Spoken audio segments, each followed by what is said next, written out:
आज हम स्टार्ट करने वाले अपने बीएससी थर्ड सेमेस्टर मैथमेटिक्स का जो हमारा चैप्टर है साइक्लिक ग्रुप के कुछ और नए थ्योरम्स। मैं इसका आपको बेसिक समझा चुकी हूँ और एक तो थ्योरम भी करा चुकी हूँ। आज जो हमारी थ्योरम होने वाली है वो मोस्ट इंपॉर्टेंट थ्योरम होने वाली है। मतलब पहले वाली भी इंपॉर्टेंट थी बट ये थोड़ी सी और ज़्यादा इंपॉर्टेंट होने वाली है, तो इसे और भी ज़्यादा अच्छे समझना। थ्योरम ऐसी नहीं कि आप एक बार समझ के काम कर दो, आपको उन्हें टाइम टाइम रिवाइज करना पड़ेगा। और कुछ बच्चों को तो भाई समझ नहीं आई या फिर कुछ वैसा हो रहा तो उन्हें तो रटनी पड़ेंगी, क्योंकि आपके पास ये आएंगी ज़रूर एग्जाम में, आपके पास कोई और ऑप्शन नहीं होगा इन्हें रटने के अलावा।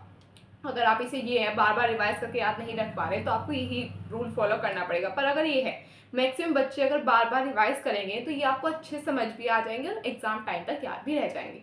बट ये एक्सेप्शन है कि उन्हें रटनी पड़ेगी जिन्हें याद करने में, यानी जिन्हें इन्हें समझने में या फिर रिमाइंड करने में दिक्कत आ रही, उन्हें ये रटनी ही पड़ेगी। वो एक्सेप्शन है, उन्हें भी मत ध्यान। बट हाँ, अगर आप बार बार रिवाइज करेंगे तो ये आपको एग्जाम तक अच्छे से याद रह जाएंगे सारे क्या कैसे करना है।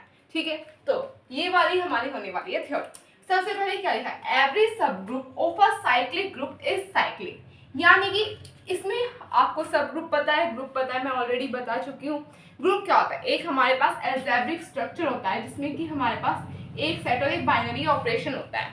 अगर हमारा जो सेट है और बाइनरी ऑपरेशन चार कंडीशन को सेटिस्फाई करे, जो कि हमारा closure property, associated property, existence of identity and existence of inverse, तो हम इसे कह देंगे हमारा ग्रुप। अगर यही जो हमारा सेट ए है उससे हम एक सबसेट ले लें एच और वही सेम बाइनरी ऑपरेशन, और अगर ये भी हमारा चार प्रॉपर्टी को फॉलो कर रहा हो, यानी कि चारों property closure, associated, existence of inverse और एग्जिस्टेंस ऑफ आइडेंटिटी को फॉलो कर रहा हो, तो हम इसे कहेंगे कि ये जो हमारा ग्रुप है ये सब ग्रुप है ग्रुप ए का। इतनी बात समझ में आ गई। ये बात बहुत जरूरी है कि ये किसका सब ग्रुप है, ग्रुप ए का। आप सिर्फ इसे सब ग्रुप कहकर नहीं छोड़ सकते, आपको बताना पड़ेगा कि ये सब ग्रुप किसका है। ये सब ग्रुप है ग्रुप ए का। ठीक है, अब यहाँ पे ये साइक्लिक ग्रुप की बात। साइक्लिक ग्रुप मैं ऑलरेडी बता चुकी, बट एक बार बता दी कि हमारे पास कोई एक फाइनाइट सेट है, उसमें जो हमारे एलिमेंट्स प्रेजेंट हैं वो हमारे ए की पावर n की फॉर्म में होने चाहिए। अब क्वेश्चन में क्या कहा गया है, आपसे कहा गया है कि आपके पास एक एवरी सब group of a cyclic group is cyclic, यानी कि जो हमारा सब ग्रुप होगा किसका, साइक्लिक ग्रुप का, वो भी साइक्लिक होगा। यानी कि अभी तक हमने जो पढ़ा वो सिंपल ग्रुप का एक सब ग्रुप बनाया था, हमने सबसेट बना के उसे सब ग्रुप में बताया था।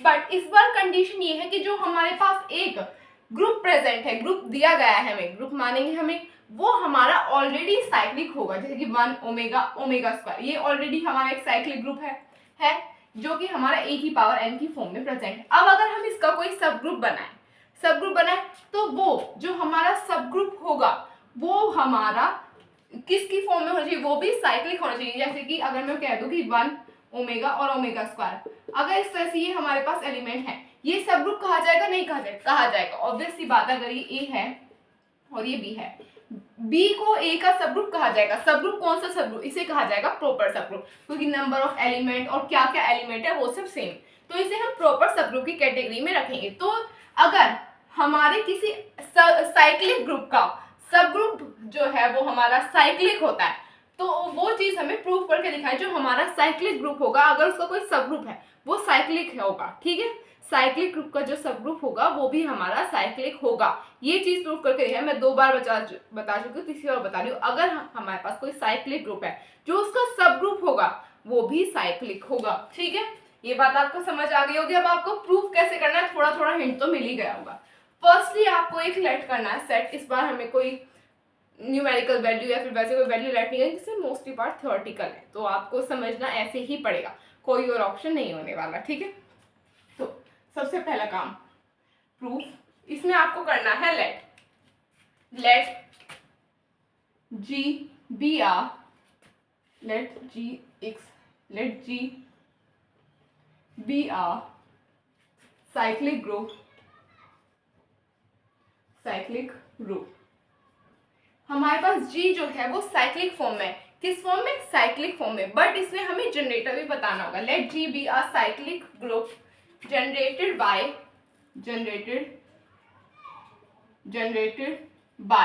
A। किससे जनरेट हुआ है, ये हुआ है हमारा A से जनरेट। If H is equal to G, अब हमने जो H है इसे मान लिया एक सब ग्रुप, किसका सब ग्रुप, साइक्लिक ग्रुप का सब ग्रुप। अगर हमारा h और g इक्वल होगा तो wait, if h is equals to g or identity, then let h be a proper subgroup. अब देखो ये हमें सेम बात लिखी है, मैंने आपको क्या बताया था, मैंने आपको एक एग्जांपल दिया था 1 ओमेगा स्क्वायर का। तो अगर हम इसका साइक्लिक ग्रुप है, अगर इसका हम सब ग्रुप यही सेम बना दे 1 ओमेगा स्क्वायर, तो हम इसे क्या कहेंगे, प्रॉपर सब ग्रुप कहेंगे। वही ये चीज है कि अगर सेम नंबर ऑफ एलिमेंट है, सेम है सब कुछ, तो ये किस कैटेगरी में आ गए, हमारी प्रॉपर सब ग्रुप की कैटेगरी में। तो आपको ये बात समझ में आ गई होगी। Then obviously H is cyclic। जो अब अगर जो हमारा 1, मैं आपको एग्जांपल देखिए बता, अगर 1 ओमेगा स्क्वायर साइक्लिक है, तो अगर हम उसमें वही प्रॉपर सब ग्रुप बना दें तो क्या वो भी साइक्लिक हो? ऑब्वियसली बात है वो साइक्लिक होगा, यही बात यहाँ पे लिखी है। Then obviously H is cyclic. ठीक है, सो the H are the element,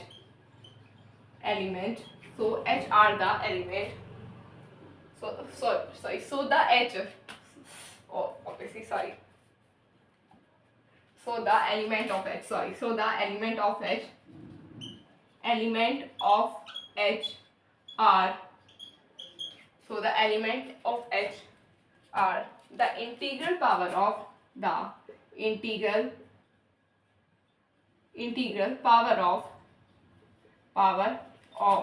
A। अब मैंने क्या कहा था कि जो हमारा ग्रुप है वो किस जनरेटर की तरह होगा, मतलब वो ए की पावर में होगा सब कुछ, यानी कि ए की पावर 1, ए की पावर 2, इस तरह से ये जो होंगे हमारे इंटीग्रल होंगे। यही ये बात कही गई है कि जो हमारा h होगा उसका जो h are the integral power of h के जो एलिमेंट होंगे वो किसकी इंटीग्रल पावर होंगे, हमारे a की।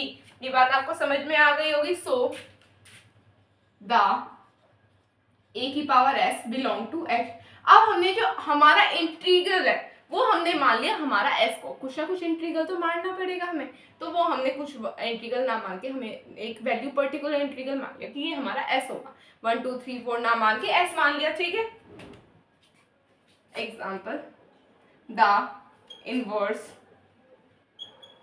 ऑफ a की power s is as inverse belong to h।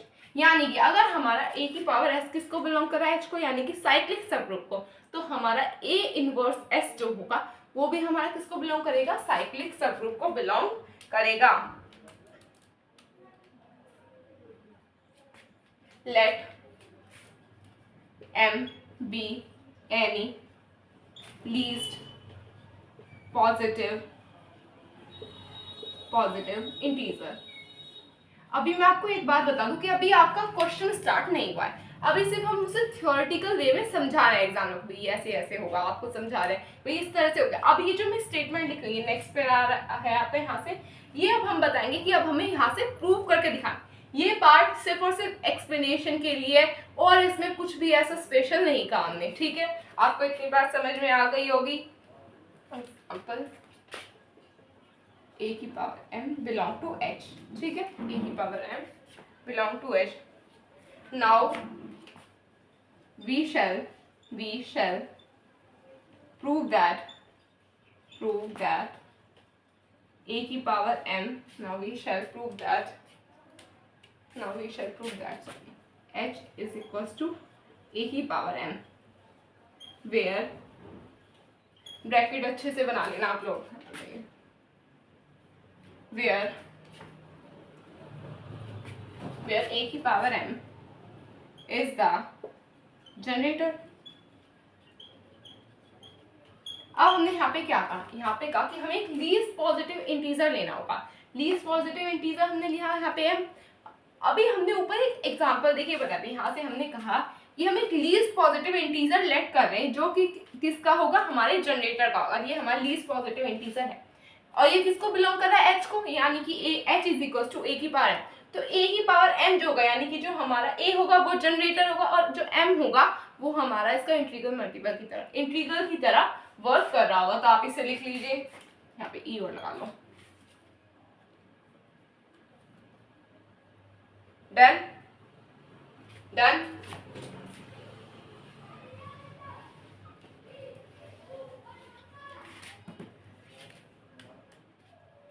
Late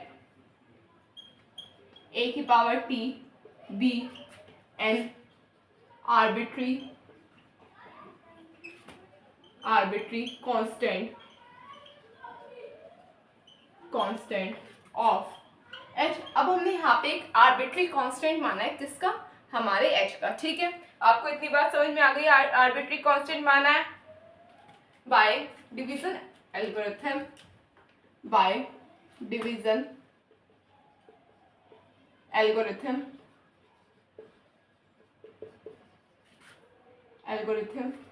there exist, यहाँ पे हमारा देयर एग्जिस्ट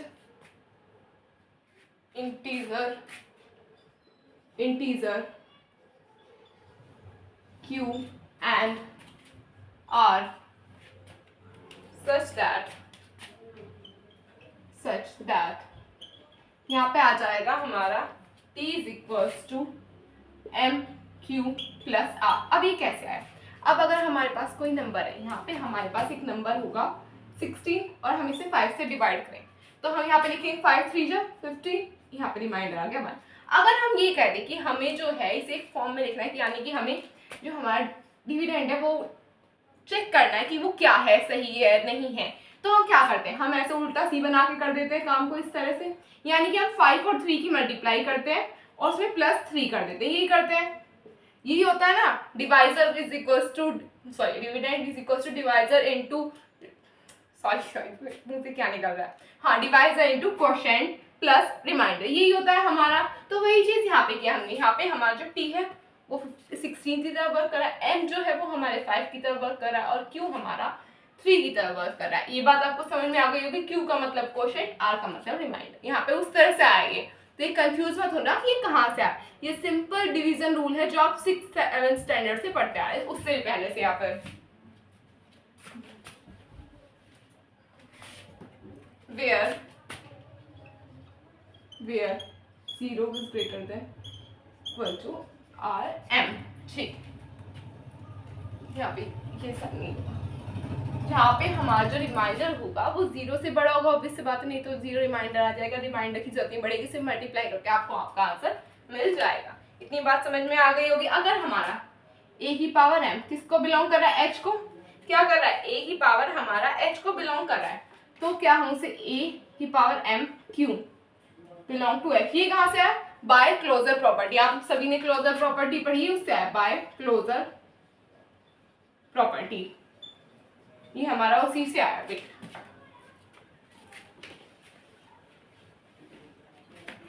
अगर हम यहाँ पे a की पावर m q लिख सकते हैं बिलोंग टू h, अगर हम यहाँ पे a की पावर m q का होल इनवर्स करें, वो भी किसको बिलोंग करेगा, h को। अभी हमने ऊपर पढ़ा था, अगर हम a की पावर s हमारा किसको बिलोंग कर रहा है, h को, तो हमारा a की पावर इनवर्स s किसको बिलोंग करेगा, वो भी हमारा h को ही बिलोंग करेगा, ये वहीं से आया। ठीक है, इतना हो गया। तो हम इसे a की पावर माइनस एम क्यू लिख सकते हैं, लिख सकते हैं, नहीं लिख सकते, तो अभी आप पहले से नोट कर ले। Done done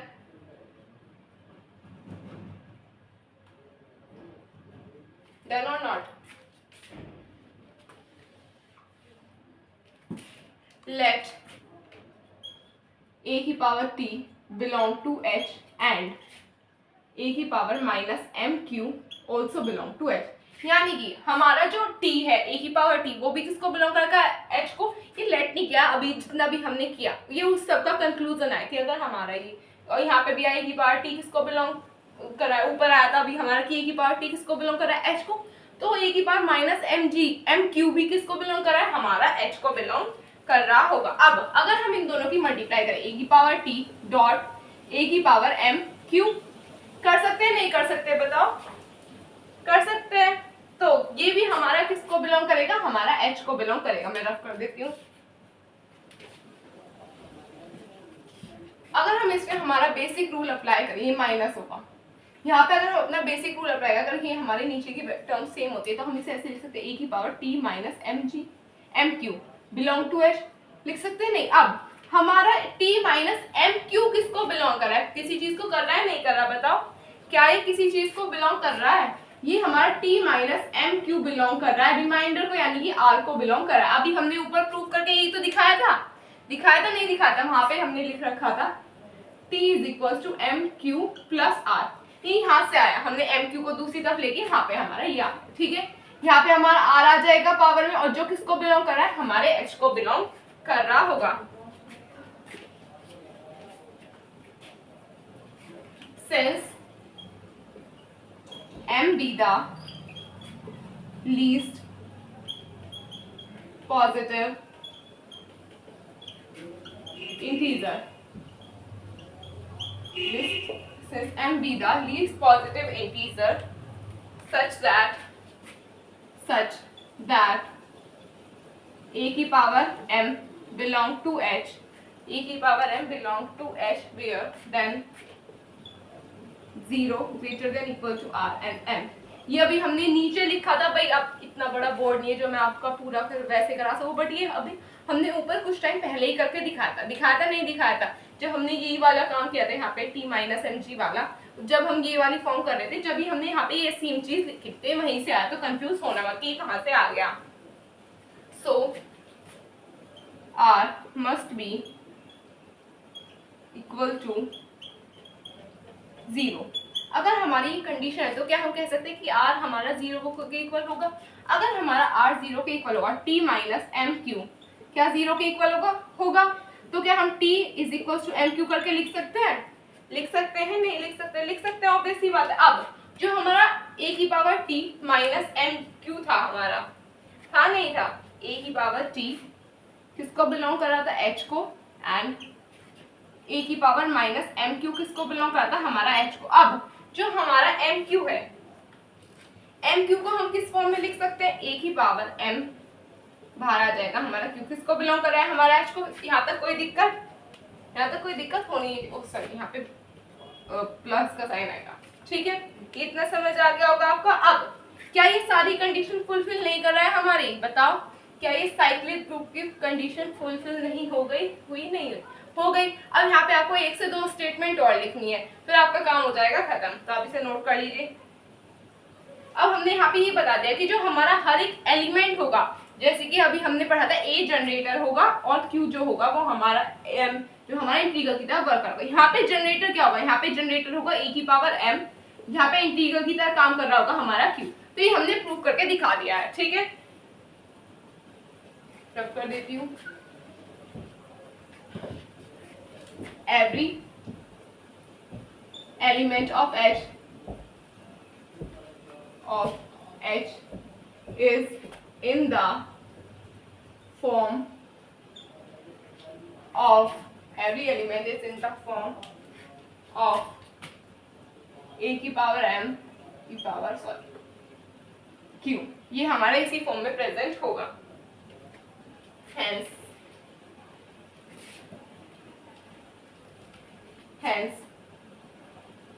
H be a cyclic group and a की power m is a generator। a की power m is a generator। तो आप इसे नोट कर लें। यहाँ पे ये हमारा खत्म हो चुका है।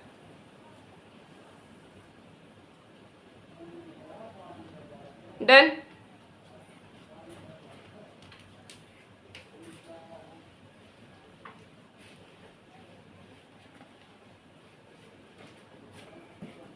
बस आज के लिए इतना ही। अगर आपको ये थ्योरम समझ आ गई तो अच्छी बात। कल से हम अपना एक नया टॉपिक स्टार्ट करने वाले हैं इसी चैप्टर में। ये थ्योरम बहुत आसान थी। वैसे मैं आपको एक बेसिक रिव्यू देती हूँ। इन्होंने कहा है हमारे पास एक साइक्लिक ग्रुप है, अगर हम उसका सब ग्रुप निकालें तो वो भी साइक्लिक ग्रुप होगा, ठीक है। अब हमने उसमें कुछ चीज़ें लेट की, हमने लेट किया, डिवीजन मैथड लगाया, हमने उससे वैल्यूज निकाली, ठीक है। उससे हमने कहा कि हमारे पास टी है एंड क्यू है, उससे हमने कंक्लूजन निकाला जो हमारा रिमाइंडर होगा वो 0 होगा। रिमाइंडर 0 आने से T is equal to M Q आ गया हमारे पास। उससे हमें ये पता चल गया कि जो हमारा जनरेटर होगा वो ए की पावर एम की फॉर्म में होगा। तो बस इतना सही किया हमने, वो थ्योरी ज़्यादा है इसलिए आप लोगों को तो बहुत ज़्यादा टिपिकल लगा, नहीं थी, बिल्कुल भी हार्ड नहीं है। इसमें हमने जो स्टार्टिंग में पहला लिखा था उसका यूज़ किया, थोड़ा जो हमने बीच में काम किया उसका यूज़ किया, ठीक है। तो बस आज के लिए इतना ही। अगर आपको मेरी वीडियो अच्छी लगी है तो चैनल को सब्सक्राइब कीजिए, वीडियो को लाइक कीजिए, अपने फ्रेंड से शेयर कीजिए। तब तक के लिए take care of yourself, bye bye.